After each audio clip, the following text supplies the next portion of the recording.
each other's hearts. Come on, let me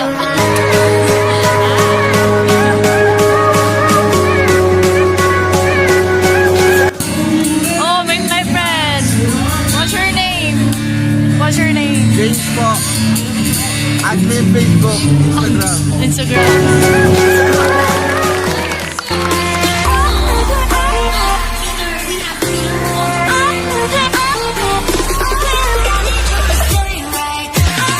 Sige, ano yung gusto mo sa kanya? Ba't ka pumunta dito? Favorite is yung, yung bago niyang post na I love failing. Yes. Sobrang nakaka-inspire kasi doon mo talaga makikita yung huwag nang give up sa buhay. Lahat ng failures na nangyayari. Although fail siya, pero you still learn. No, tama. Are you guys excited to meet Nas? Yes! Alyne and Agon?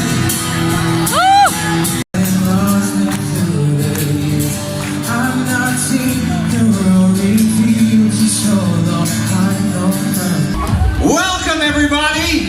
Alright, before we get excited, a few house rules. Firstly, I'd like to introduce myself. My name is James. I'm a friend of Nas. I know everyone here is a friend of Nas, so that makes us all very special, right? Yeah. Here's the deal, right?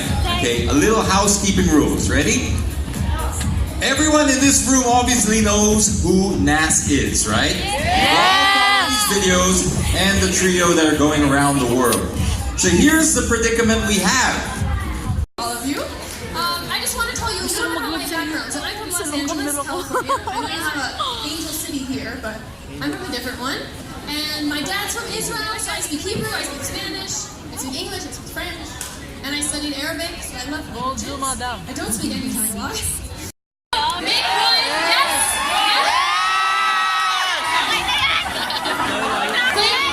Thank them. You are a generous audience. How far did you come from? Mindanao! How many hours is Mindanao? Plane! 3 days. 3 days! Bye! This is like final pillar. This is valuable.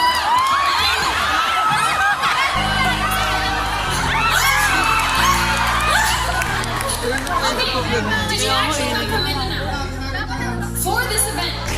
Really? For Nas! Nas is coming soon! I'm giving you this pillow. Kiss! Kiss!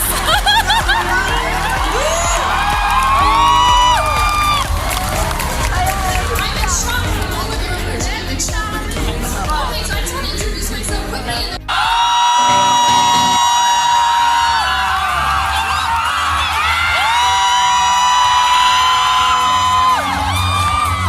What is this hype? I love this! I've been hearing about Philippines for a long time now, and this is actually my first time I'm in the Philippines for more than 1 day. I understand why. What is this hype? There's people up there, people over here. I want to give it one try, okay? My name is Agon. I have a channel called Project Nightfall. We have a rockstar moment.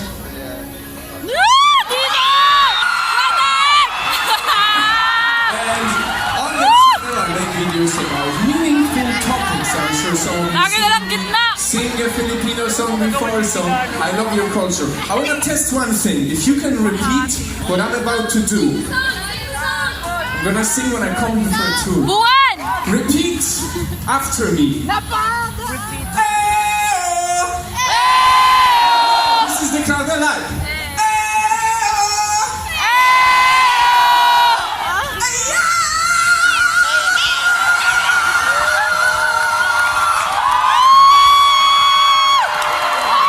I think people are ready for Nas now. Come over!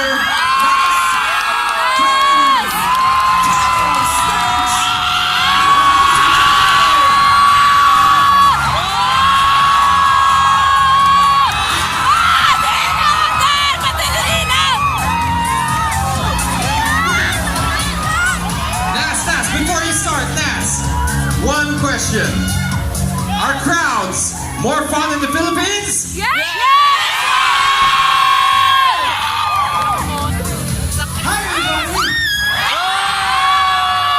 Yo, yo. Okay, 1, Wow! Okay, music, shut up!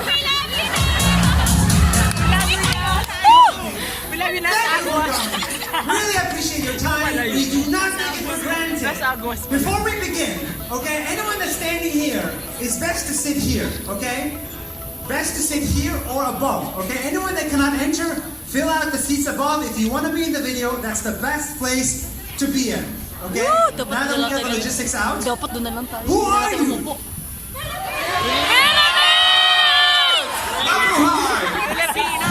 Okay, guys. So this is Alyne's last day today. This is Agon's second to last day. This is my third to last day. We've been here for what, a week? There you go. I met Nas when he was 2 million followers. That's how we... Just day 275, exactly. And I had my first ever meetup. This is a meetup. So the first time, after 275 days of making videos, I said, I'm gonna try and meet the people that watch my videos. And it seems like there's a lot of them in this country called the Philippines. Okay, I had no idea what that country was. I didn't know where it was on the map. And so I said, hey, Philippines, I just arrived, first time in my life, and I would love to meet you in person. It was at the Starbucks at the Manila Bay. And then it was 4 p.m. 4 p.m. came, nobody showed up. 4:30, where is everybody? And I started having like stomach pain. And I was like, no one showed up, it's okay. But turns out people did show up. 40 people showed up. And that was insane. They're just late because...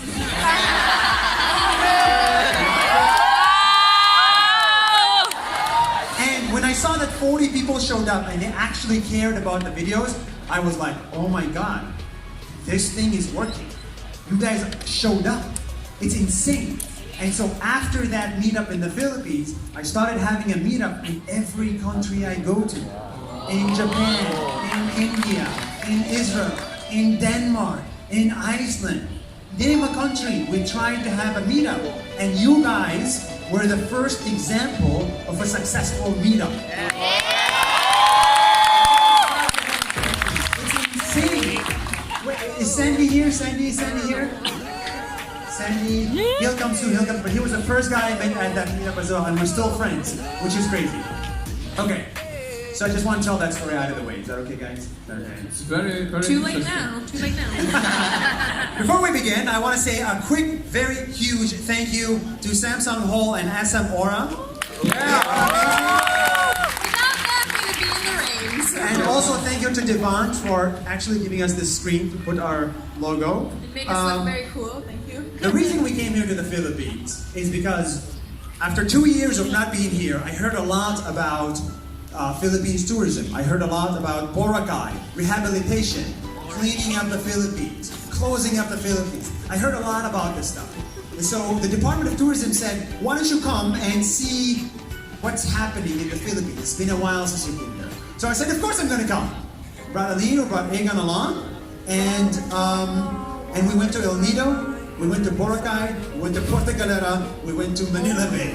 And we saw all the stuff that you guys are doing to be more sustainable.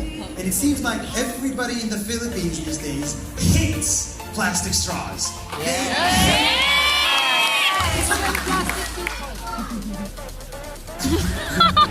What? And also, it's not just like the people, it's not the Department of Tourism, it's also, and we've come to learn, it's also SM Aura. They're telling us about all this stuff that they're doing to recycle water, to ban plastic straws, then to ban plastic bags, then to make a lot of things more green in the mall. And I was like very, I guess... impressed. Impressed is one word, but... I mean, we talked about it in the Girls Gone Global meetup earlier. It's that when there's these changes, we can only do so much as individuals. It's important to like pressure larger organizations, and it's amazing when the larger organizations just lead the charge. They're doing it first and helping, because they have such a more huge impact than just me not using a straws. When a huge company with thousands of people coming through every day doesn't use straws, that's great, because it's usually more expensive too. So it's good when companies do Yes, so it seems like this is a direction that is not going to go back anytime soon. It's just hard to imagine going back to like, you know, trash and plastic bags and whatnot. Once you're clean forever, I believe. So this is the video that we're making. This is why we came to the Philippines, to show the nature, to show what you guys are doing and to share it with all the Nas Daily audience by next week. So we're gonna make you all a part of that video. Did anybody see the first? Did anybody see the first video that Nas uploaded today? Yeah, about Boracay. Yeah. Someone's lying here. Someone's lying. Everyone's No like, way. yeah, pero nakastop ko. There's no way this many people saw the video. That is a fact. There's no way. Okay, guys, the structure of today is as follows. We got to know you a little bit. We introduced ourselves a little bit. Then we're gonna try to open it up for Q&A at some point. Then we're gonna shoot a video. Then we're gonna shoot a video. Then we're gonna take a picture with everybody. And then we're gonna have to say goodbye because too many people showed up. And it would be kind of an asshole move to just allow No, you you're guys. framing it wrong. He's framing it wrong. He's framing it wrong. So what happened is so many of you amazing people came that we have the opportunity to have 2 meetups in one night. Sure, that's how you frame it. So we want to have 2 events instead of 1. And that's why this one, instead of being 2 hours, we're gonna make it like an hour or so. Then we're gonna take a group picture, say goodbye, and then we're gonna refill it again with 1,000 To give people that are everyone the waiting outside. opportunity. And we're gonna have a second meetup. So that's the direction. Great. Perfect. Okay. Do you guys want to say anything? Just happy to be here. That's right. Your guys' spirit is real. Okay. I understand. I understand. Love you too. Buwan! Okay, so if who here like Ako. Tagal na. one more than you? Okay, who here knew about Nas Daily a week ago? You did. You did. Yesterday? You audience.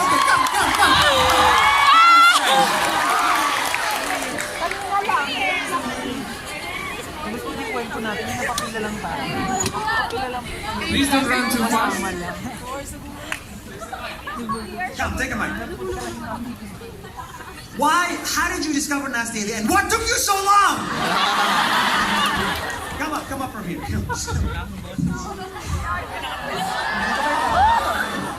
Okay, who are you and how did it happen? Haki, my dormie. My dormie. She said that. Roommate. We're working together. Yeah. Come on, guys, wait, this is not a fucking drama show. No, kids are so much work. I don't know how anyone has kids. So much work.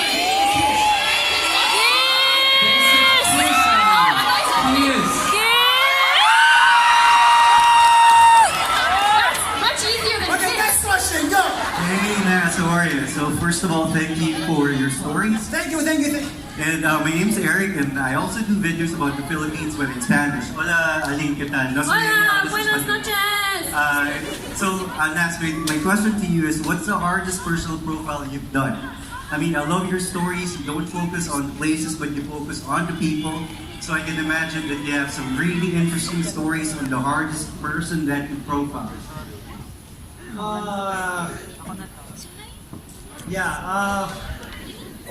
This is guy who's stuck in an airport. I think we made a video about it. We're watching, man. So guess what? I cannot enter Malaysia because I have an Israeli passport. Okay. So what we did is this guy became an FBI agent for a day and flew to Malaysia undercover. And then what did you do? I was literally, that's why it's so hard to talk about it, because I couldn't record there. People were kicked out from there before, so I had only one chance. And we were like hiding behind the stairs, we were like hiding behind the shops and made a video that changed his life.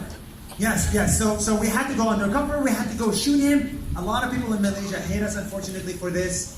But it's okay, it's the cost you have to pay. And then we made a video about it, it got him in more trouble, but then he got in less trouble because of it. And now he's living in Canada as a free man. Where in the world, okay? So, I'm gonna do this.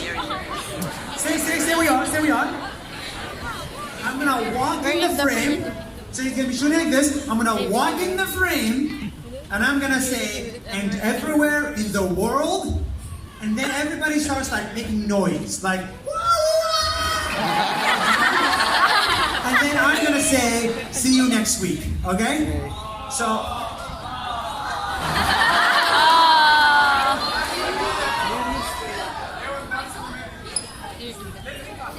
no, I'm not saying see you tomorrow because I'm not making a video tomorrow. Do you want mine? No mine? No. Okay.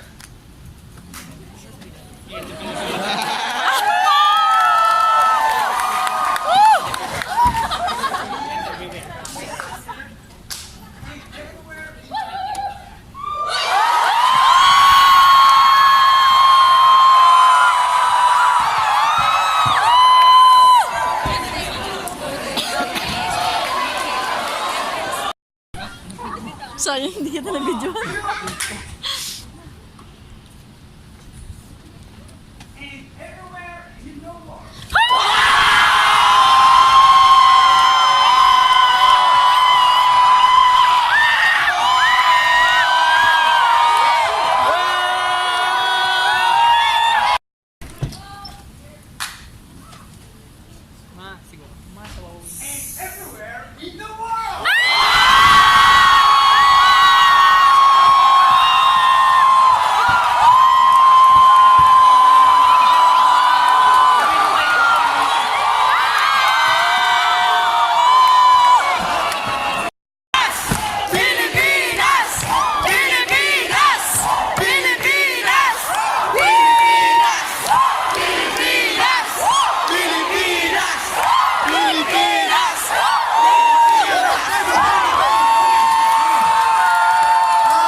Sustainability, I want to say the Philippines before. We just want the energy, and it's like so much better to get it with all these people. Like, I want you to be the video, so keep an eye out for the video. All right. So, okay, I think you're gonna get one thing for her because you're gonna be in 3 videos instead of 1. Okay, this video is also about, this video is specifically about the Philippines. So I'm doing an 8-episode series, and the first opening episode is about the Philippines. So, what we're gonna say is, I'm gonna say $100 in because it's about what you can do with $100. And I talk about how it helps tourism, it helps sustainable jobs, la la la la la la la. So, okay, are you ready, Alyne? Go. All right. No, yeah, no mic.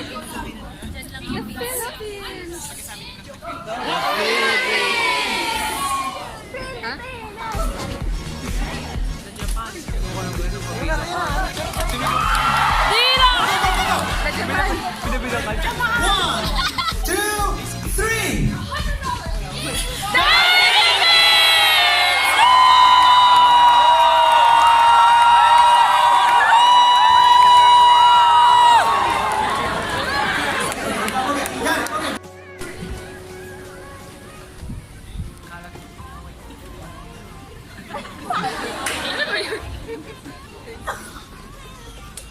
The Philippines has a long way to go, but they're trying.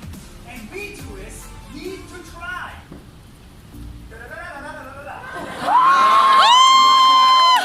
All at once with us. You want to get your thing here just in case? Yeah. I want one thing for me, okay? I want everyone to scream, music is music, okay? You'll understand what it means when I release the video, okay?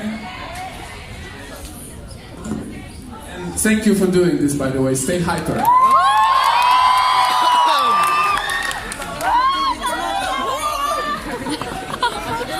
Kaya yun lang sa gitna, kitang-kita sa camera yun. Patayo ka dito. 1,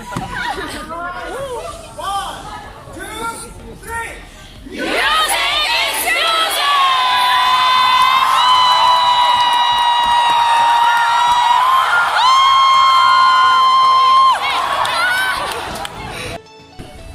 This picture. This is very important. Everyone, please don't push each other and stuff because it gets out of control. No, we're gonna do a panorama. So let's be slow and No one needs to considerate. move. Okay, let's do one with them, and then let's do group one. No one needs to move because it's a panoramic. You're all in it, okay? Walang pasabi si Tata. You know what? Amazing.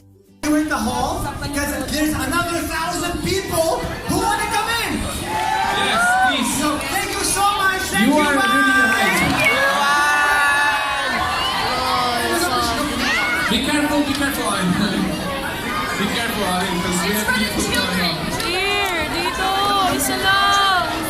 If you're trying to take, guys, Be thankful, everyone. Bye, everybody. Bye.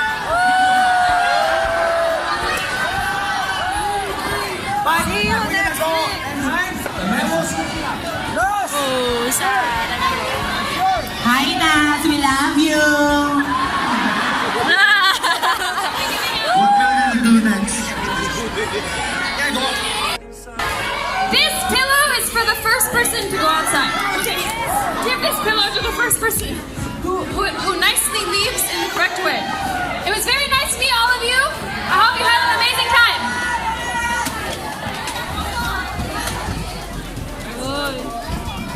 Guys, sadly, you have to evacuate the hall because a lot of people are still downstairs waiting for their chance. Thank you so much for your time and take care.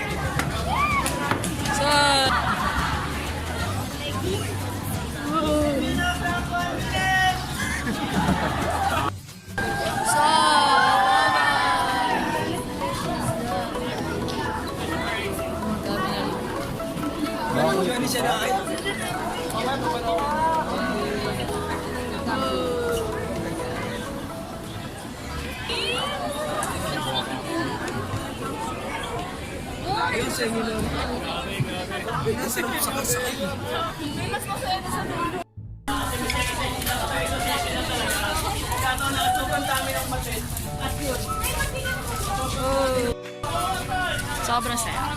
Kahit walang tulog, pero worth.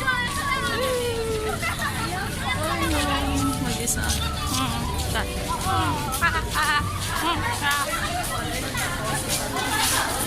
Going home. So, ayan. Pauwi na po kami. Nagkakilala lang kami dito. My God. Ang dami.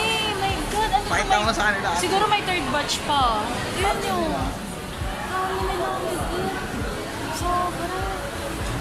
See?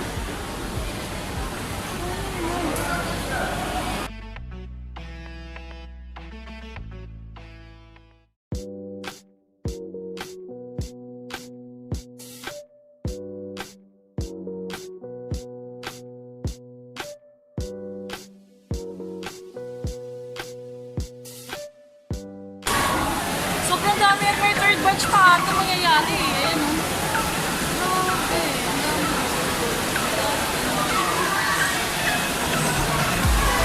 Look. Oh, see? Dami. My God. Oh, may entrance patron ako. Ano nga ate?